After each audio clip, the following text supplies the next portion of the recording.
Welcome to Trending Upward, a podcast that is dedicated to helping you grow deeper in your walk with the Lord.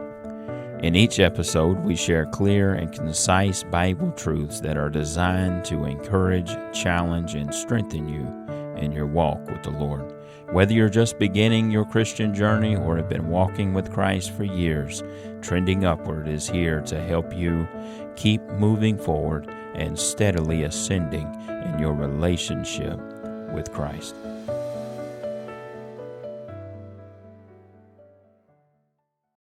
On today's episode, we're going to be looking at Psalm 23 and verse 4.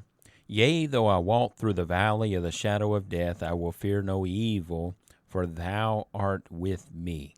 Thy rod and thy staff, they comfort me. Death is one of the deepest fears that we face. Death feels final, and it is your finality on this earth. We know heaven will be great. We see it through spiritual eyes according to what we know about it through the Scriptures. But at the same time, earth is all we know. The things of this earth is all we know. The fallen creatures of this earth is all that we know. So apart from salvation, heaven will be the greatest form of change to ever happen to us. Most of us don't fear heaven. We fear the process. If it was up to us, we would either continue living on this earth or we would desire for the Lord to come back at the rapture. So death can be feared. Death presents many unknowns. When will I die? Where will I die? How will I die? Death can oftentimes lead to heaviness.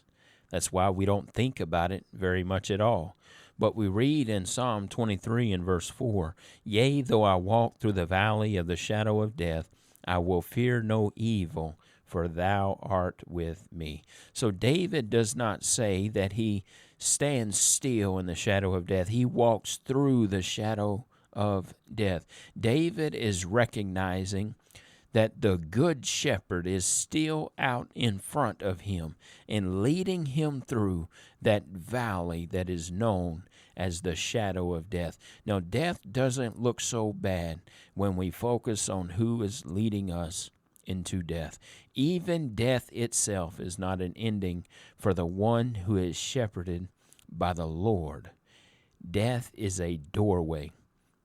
A dear friend of mine who was like a second father to me used to say all the time, and he'd call me by my childhood nickname, but he'd say, BB, real passionately, do you think I fear death? 1,000 times no. It takes death to meet him.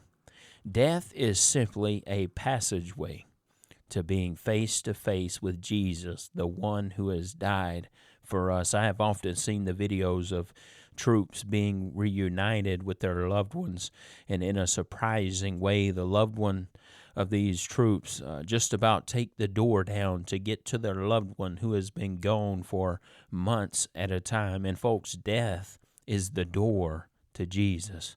Notice the wording of Psalm 23 and verse 4, the shadow of death. You know, a shadow can look dark, but it's simply just a space that light hasn't fully illuminated. We don't like darkness. We don't even like shadows. But for those who belong to God, death is not the ultimate power.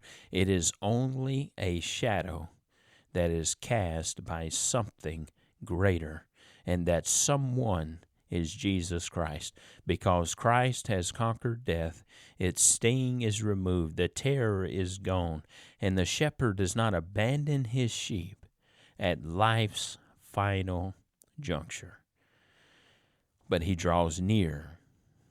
David says, For thou art with me. The presence of God becomes precious in those final moments. In life, we can sense God's guidance. In death, we cling to his presence. He walks with us until the very end. Thanks for tuning in to Trending Upward. If today's episode encouraged you, be sure to share it with someone who could use that same truth.